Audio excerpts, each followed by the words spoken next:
Terça-feira, 23 de julho, vamos aos principais destaques do Jornal Anhanguera, primeira edição. A Polícia Civil e o Ministério Público de Goiás cumpriram hoje mandados de prisão e busca e apreensão em Formosa. A operação investiga desvios de verbas dos cofres públicos. E a célula de interatividade vira uma grande ferramenta para ajudar na luta contra a criminalidade aqui no entorno.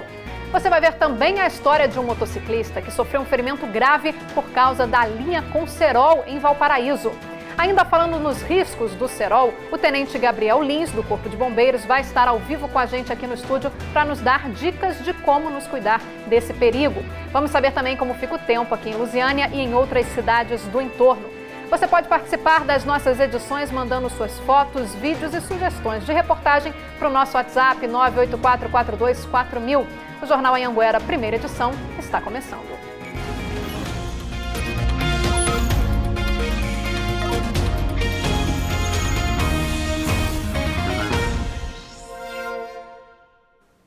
Olá, muito boa tarde para você. Teve operação hoje pela manhã em Formosa. A Polícia Civil e o Ministério Público de Goiás investigam desvios de verbas nos cofres públicos. A Nayara Santos tem mais informações.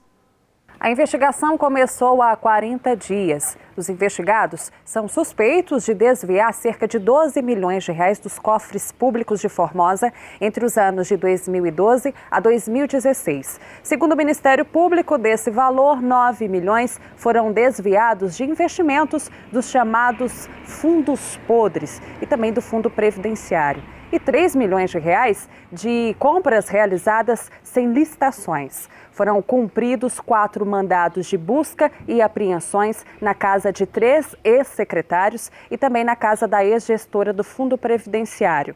A investigação começou a partir da Operação Miqueias da Polícia Federal de Brasília, que investiga um grupo de 43 pessoas que também são suspeitas de desviar recursos do Fundo Previdenciário. De Formosa, Nayara Santos, para o Jornal Anhanguera, primeira edição. Nós entramos em contato com a defesa dos investigados, mas ainda não tivemos resposta. E o entorno ganhou mais um aliado contra a criminalidade. É uma parceria entre os moradores e a Polícia Militar. Através de grupos de WhatsApp, a PM consegue mapear e identificar as áreas com mais riscos nas cidades. São as células de interatividade. Agora, pelo próprio celular, o Fabrício tem contato direto com a Polícia Militar. É que ele se tornou um dos tutores de segurança do bairro X, em Lusiânia. E desde maio, a comunidade conta com uma espécie de posto virtual da PM. A conversa entre os moradores e a polícia acontece pelo WhatsApp mesmo. E assim, eles esperam reduzir a quantidade de assaltos e de furtos aos imóveis da região. A célula funciona, a gente tem 2 grupos de WhatsApp. Um grupo é formado pelos próprios policiais e os 10 tutores, e a gente que faz essa comunicação dessa célula, desse grupo, para a comunidade como um todo. Então, quando tem um problema na comunidade, eles avisam a gente no grupo e a gente avisa nesse grupo específico dos tutores. E também a gente vai passando informação todo dia, tem um policial que está de plantão, manda o contato direto, e aí a gente transmite para a comunidade. Então, o que a gente está fazendo é justamente a comunicação entre a célula, o grupo da comunidade e o grupo dos tutores. E isso a gente tem visto que tem funcionado bastante. O projeto que o Fabrício faz parte é o Células da Interatividade, criado pelo Capitão Bruno há 2 anos. A gente fala o binômio necessidade e interesse. A gente vai no AZQC, que é uma zona quente de criminalidade, identifica o local que precisa do projeto e o interesse da comunidade local, que tem sido muito grande. O projeto tem a parceria com o Ministério Público e demais órgãos estaduais e municipais, de acordo com o perfil de cada cidade, e a gente tem conseguido resultados maravilhosos aí na redução da criminalidade. Mas, antes que a proposta comece a funcionar num determinado local, existe todo um passo a passo para ser cumprido. A gente faz primeiro a eleição do local, né, que precisa da célula de interatividade, a necessidade, o interesse. Depois a gente faz a entrevista com uma comissão de lideranças locais, que serão os futuros tutores de segurança. Depois a gente faz o ápice do projeto, que é justamente a reunião de instalação, que a gente faz uma reunião comunitária dentro do modelo de célula de interatividade no local que vai ser implantada, no bairro, no segmento, no condomínio, no shopping, seja onde for. E a gente faz uma instrução de capacitação de 1 hora a 1h30 com as autoridades presentes, cada um se envolvendo ali no seu ponto sensível, né? E a partir dali a gente faz uma capacitação rápida, né, bem célere para a escolha dos tutores de segurança, um prazo de quarentena posteriormente. Antes disso, do prazo de quarentena, a gente toma conhecimento da sensibilidade ali da área, dos pontos vermelhos de ZQC, qual é justamente os anseios de cada peculiaridade de cada local. Fazemos a quarentena, que vai ser uma avaliação que a própria comunidade vai fazer do nosso serviço e todos têm gostado e aprovado, né? Posteriormente, a gente faz uma pesquisa de satisfação e o último passo é justamente uma reunião para a entrega do diploma de tutor de segurança, né? Resumindo, e para entregar a placa de célula de interatividade para ser colada, para ser pregada no determinado segmento, associação de moradores. Então, ao todo, são 7 passos bem esmiuçados. Segundo a PM, em 2016, a cidade de Valparaíso registrou 20 homicídios entre os meses de novembro e dezembro. Já no ano seguinte, com a ajuda do projeto, apenas um homicídio foi registrado nesse mesmo período. Hoje, a cidade já conta com 40 pontos de apoio. Já aqui em Lusiânia, o projeto existe desde janeiro, mas também tem conquistado bons resultados. Ainda de acordo com a Polícia Militar, somente nesses primeiros meses, o número de homicídios aqui na cidade teve uma redução de 73%. Isso em comparação ao primeiro semestre do ano passado. Hoje, Lusiânia já tem 16 células e a ideia é expandir cada vez mais. Em Águas Lindas também já foi implantada a primeira. E a nossa ideia é justamente multiplicar esse policiamento comunitário e serviço de inteligência para as demais cidades do estado. Uma iniciativa bem simples, mas muito efetiva. Desde que instalou a célula de segurança no nosso bairro, a gente não teve nenhuma ocorrência grave. A gente está bem mais tranquilo e tendo certeza que também não é só a sensação. É uma questão que a criminalidade baixou mesmo. E ainda falando em segurança, uma notícia agora que interessa quem mora e trabalha no campo. Começou a funcionar hoje o batalhão da Polícia Militar Rural. É desse centro de operações que os policiais vão monitorar as propriedades rurais através de imagens de satélite.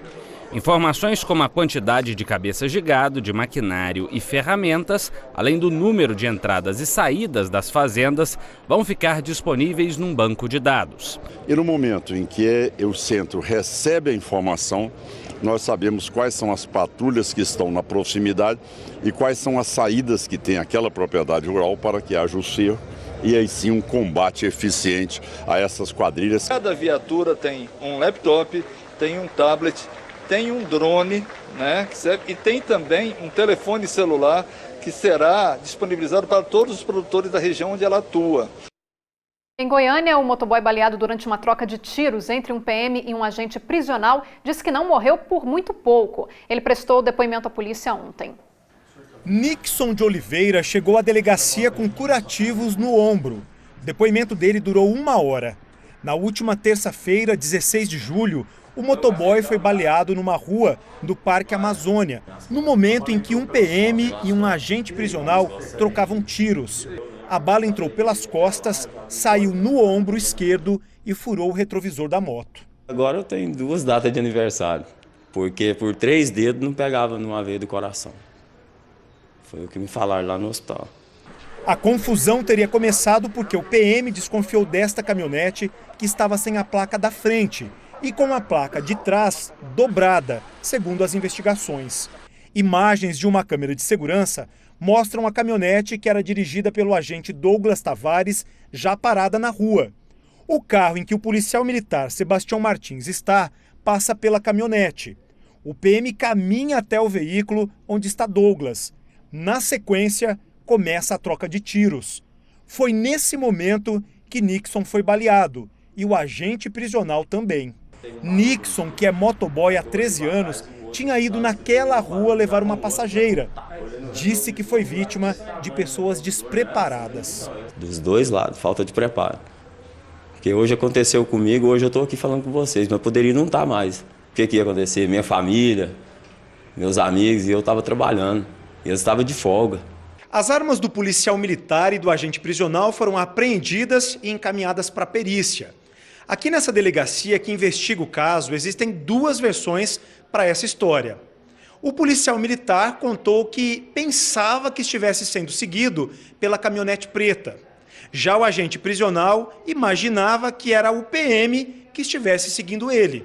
Nos próximos dias, a Polícia Civil vai confrontar essas duas versões. Afinal de contas, ainda que tenha se tratado de um grande mal-entendido, por pouco 2 pessoas não acabaram morrendo.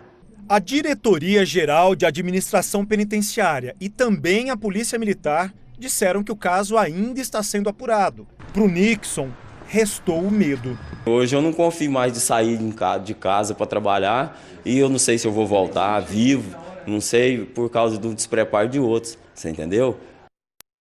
Nós não conseguimos contato com o PM nem com o agente prisional envolvidos na troca de tiros.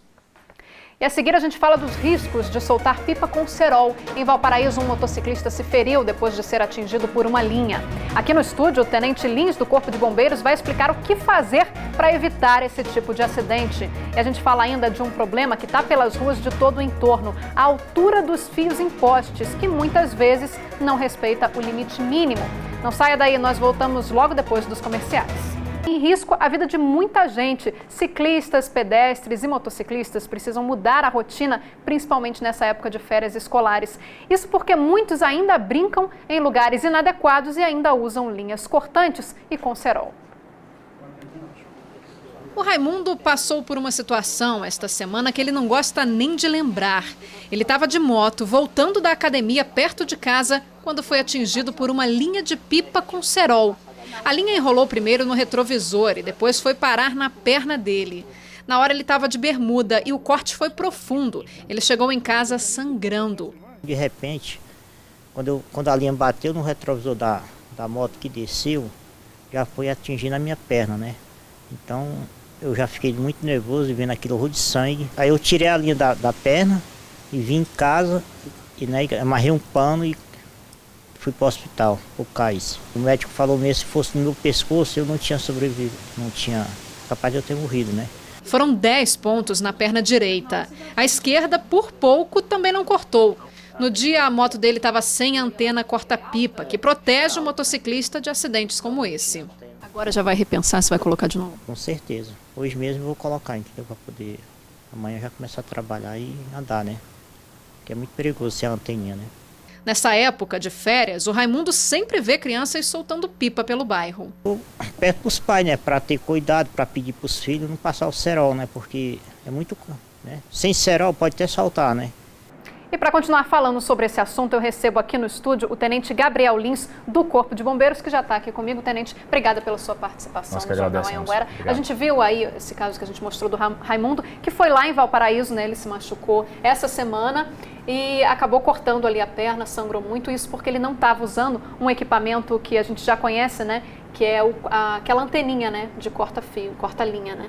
Isso é um dos equipamentos de segurança que poderiam ter evitado um acidente como esse? Com certeza. Nós temos uma série de equipamentos para essas pessoas mais vulneráveis, para essa questão do cerol colocado em linhas de pipa. Então, nós trouxemos aqui uma demonstração onde o motoqueiro e o ciclista, que são as pessoas mais vulneráveis, né, podem estar usando. No caso do motociclista, nós temos uma série de equipamentos, né, começando pelo capacete, um capacete sempre colocado de forma correta na cabeça, com a jugular travada, e a viseira abaixada. Né? A gente vê muitos motociclistas, às vezes, até com o capacete levantado, sim, né? Não adianta. Até o modelo do capacete é importante. O capacete aberto, né, deixa o rosto mais vulnerável. Né? Além do capacete, nós temos também a pescoceira, né, que ela é feita de um material mais rígido, no caso ali é de couro. Algumas são feitas com outros materiais, de trama de aço. É um material suficiente para impedir o corte de uma linha como aquela? A resistência da linha é que nos preocupa. Né? O cerol e a linha chilena são linhas que têm uma resistência muito grande e ainda mais um poder de corte, né? Que vai, dependendo da velocidade também do ciclista ou do motociclista, né, pode causar uma lesão até maior. Mas algo que ameniza, né? Mas a gente também não tem como ter certeza. Com certeza. É algo para amenizar, né? Só a ocasião mesmo que vai dizer. Então, a jaqueta é importante, a luva, né, joelheiras e um calçado fechado, de preferência uma bota ou um coturno. Né? Isso por quê? Porque quando montado na moto, esse ciclista, pela altura, ele tem como anteparo apenas o limite do retrovisor. Então a gente trouxe aqui alguns modelos de antenas. Né? São antenas que são colocadas no guidão da moto, nós temos a fixa e temos a retrátil, mas o que é interessante delas aqui é que na extremidade, quando ela recolhe a linha, ela tem aqui uma lanceta que faz o corte dessa linha, né? Só que muita gente usa de forma errada. Primeiro, porque usa apenas uma, ou na direita ou na esquerda, centralizado. O certo são duas, para maior segurança, porque a linha, quando ela chega a essa antena, ela pode abraçar essa antena e ainda acertar o corpo do motociclista. Então, tendo uma em cada extremidade do guidão, virada da forma correta, então ele tem aqui na altura dos seus ombros, na largura dos seus ombros, uma proteção maior. Essas antenas elas não são de uso obrigatório para todos os motociclistas, mas aqueles que trabalham com comércio. Ela poderia ter evitado ali o ferimento do Raimundo, que a gente viu. Primeiro a linha, segundo ele ali, se enrolou no retrovisor e depois acabou chegando na perna dele. Ali ela já seria conduzida e cortada? Na verdade, a dinâmica do acidente é que diz realmente qual vai ser essa lesão. Então, se a linha pegou na parte baixa da moto ali, realmente a antena não foi utilizada, se tivesse antena. Então, essa antena ela é visada mais para a parte superior do corpo, né? O tronco, principalmente o pescoço, o pescoço, né? e a cabeça. E quais outros cuidados a pessoa pode tomar também, né? Sim. Evitar alguns locais. Se viu uma criança já soltando pipa, já diminuir a velocidade? É quase imperceptível isso, né? Quem sofre as lesões não percebe que está passando próximo a pessoas que estão soltando pipa, até porque a linha ela é praticamente invisível. E é aí que está o problema. Então hoje a linha de cerol ela é proibida, assim como a linha chilena e qualquer outro tipo de linha que tenha material cortante. É proibido por lei, é uma lei estadual, né, onde o uso, comercialização e fabricação desse tipo de substância é proibido e passível de apreensão desse material e multa, né? E dependendo da ocasião, como a gente vem falando, eu posso causar um dano material ao veículo ou posso causar uma lesão corporal séria ou até a morte de uma pessoa. A gente tem aqui uns exemplos também, né, Tenente, com algumas linhas aqui, né? O que a gente pode demonstrar? Eu trouxe aqui uma linha que é permitida à venda, né? É a comum chamada linha 10. Né? É uma linha que, no caso de um acidente como esse, não machucaria, né? Ela se arrebentaria com facilidade? Ou... A gente fala que ela machuca sim, né? Mas a resistência dela é bem menor que as outras linhas e o poder de corte dela é bem menor. Seria um corte mais superficial? Sim. Por exemplo, uma pera, que é uma fruta macia, né? Que ela tem bastante água, e ela tem uma casquinha até fina, né? Então, se a gente passa ela aqui e tenta cortar, ela só marca. Então, é uma linha que a gente vê que ela não consegue promover um grande corte. Que é o que ao contrário do né, cerol, exatamente, ao contrário do cerol. Uma linha de cerol, uma linha chilena, nesse caso aqui, cortaria facilmente, assemelhante a uma navalha, uma faca ou qualquer outro objeto que tenha lâmina. E esse material utilizado, né, nas linhas, normalmente as crianças e adolescentes, eles até fazem em casa, né? Tem uma fabricação ali caseira. O cerol, ele é uma mistura de vidro e cola e facilmente, qualquer site de compartilhamento de vídeos, você consegue fazer qualquer tipo de linha, né? E não existe algo para regulamentar isso, proibir esse tipo de vídeo, né? Então as pessoas fazem livremente a divulgação do vídeo, as pessoas acessam livremente e muitas vezes os pais ou responsáveis não estão sabendo que a criança está aprendendo esse tipo de coisa. Aí fica a dica, né? Para que os pais fiscalizem, né, essas crianças na hora de soltar as suas pipas. E existe uma fiscalização do Corpo de Bombeiros quanto a isso? Existe alguma coisa que vocês podem fazer ali? Sim, todas as vezes que nós identificamos alguma pipa com a questão de abatimento, de competição, né, que o cerol é utilizado para isso, né? Então, quando a gente está vendo essa competição, com certeza ali vai ter uma linha cortante, de maior poder de corte. Então, o que é necessário? A gente realmente, como Corpo de Bombeiros, como até a Polícia Militar, parar, identificar e recolher esse material e conduzir esse jovem, esse adolescente, se for o caso, menor de idade, até a delegacia, até que o responsável seja presente para dar as explicações e receber a responsabilização devida. Isso. A lesão causada por esse tipo de material é uma lesão que ela funciona por pressão e também por linha. Né? Onde a linha pegar e entrar em contato e fizer essa pressão, ela vai entrar em profundidade. Isso aí vai depender da velocidade do motociclista, do ciclista ou da pessoa que estiver próxima. Então, o que a gente acredita? Que essa lesão, ela pode causar, vou dar um exemplo do pescoço, né? Lesão de tecido, depois músculos, né? Primeiro a pele, músculos, até as cordas vocais e podendo agravar aí para uma questão de artérias ou veias, né? Então essas hemorragias arteriais, elas são muito perigosas. E nesses casos nós temos que realizar um procedimento, quem se deparar com a situação como essa, de compressão direta. Tem que comprimir o local do ferimento, né? E correr para o hospital mais próximo, tem que ser encaminhado para o hospital mais próximo. Se tiver a necessidade de levar a pessoa e não tiver os meios necessários, ligar 193, Corpo de Bombeiros, o nosso telefone de emergência. O importante é tentar parar, né, cessar esse sangramento. Tentar parar esse sangramento, mantendo esse local do ferimento acima da linha do coração, se possível, né? Elevar o membro acima da linha do coração. Fica aí mais uma vez então a orientação, né? A gente viu a história do Raimundo, ele estava de bermuda, né? Acho que por isso também agravou um pouco mais. Materiais como calça jeans ajudam a... Ajudam. Todo material que anteceda a lesão na pele ajuda bastante.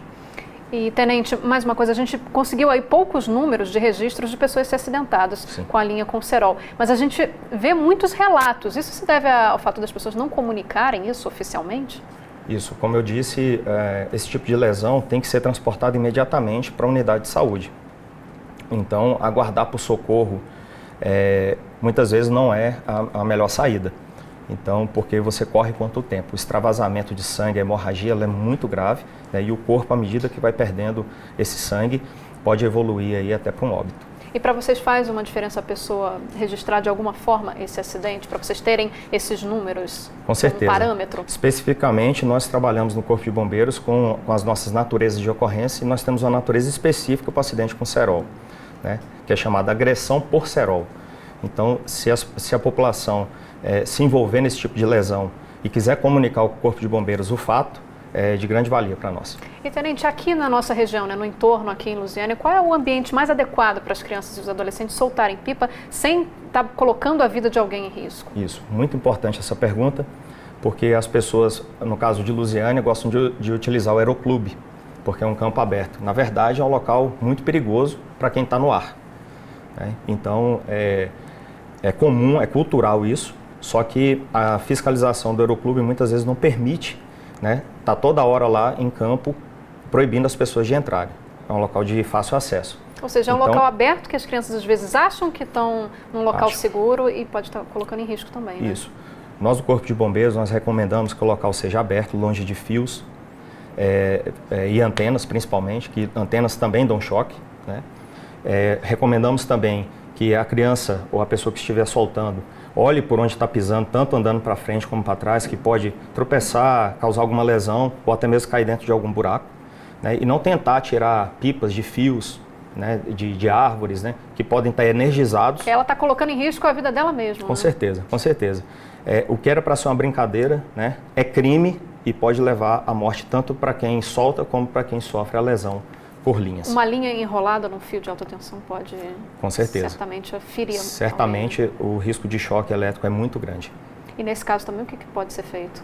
Bom, neste caso que nós deparamos com uma situação como essa, não tocar na pessoa, né, e tentar tirar essa pessoa de alguma forma, desligando o padrão de energia.